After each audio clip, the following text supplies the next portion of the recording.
Hi everyone, Chaz916 here. Today we have some new stuff to explore and stuff to playtest from 1D&D. So let's look at the Druid and Circle of the Moon. All of the new changes, the new mechanics, there's some interesting stuff here. Okay, so opinions, questions, or suggestions, please leave them in the comments section below. If you enjoy any of my content, please consider subscribing and clicking the notification bell so you don't miss anything. Alright, so let's get into it here. Druids. Okay, so a couple of quick highlights for this. The first change is that Druids gain a new class feature called Channel Nature. Now, Channel Nature is very similar to Channel Divinity, except, of course, it's for Druids. Each time you use Channel Nature, you pick an effect. The first effect that you gain is Wild Shape. You gain it at first level. Yes, I said at first level. So at first level, yes, you will have Wild Shape. As your character goes up in levels, he gains additional effects under Channel Nature. One of the others that's mentioned is Wild Companion, which basically allows you to cast a Find Familiar spell. Okay, this is one of the big changes. Now, the next one that I want to highlight is a new mechanic. The new mechanic is being added to your Wild Shape. And there's a lot of focus on Wild Shape in the upcoming playtest materials. It's the stat blocks. That is, Druid's Wild Shape gains its own stat blocks. Now the blocks it isn't just a stat block.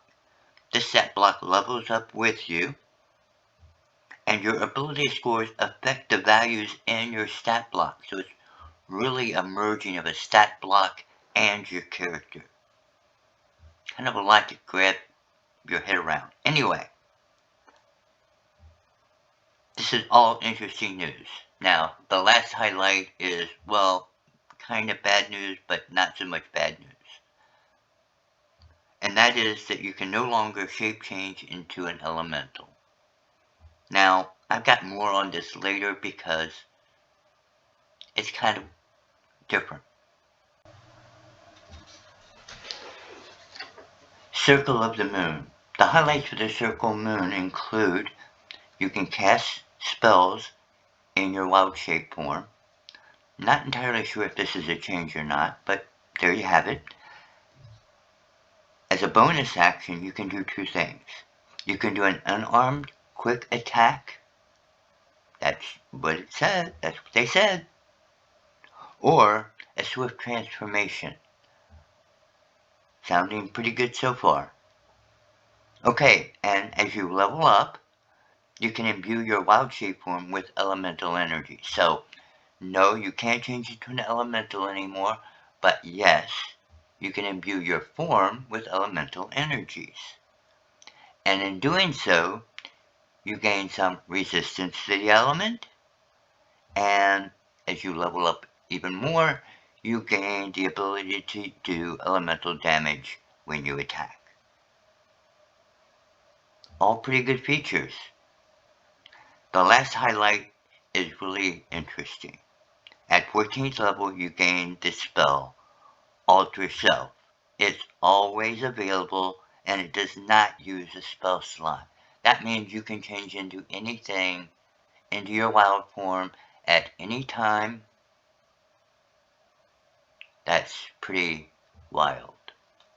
Okay, guys.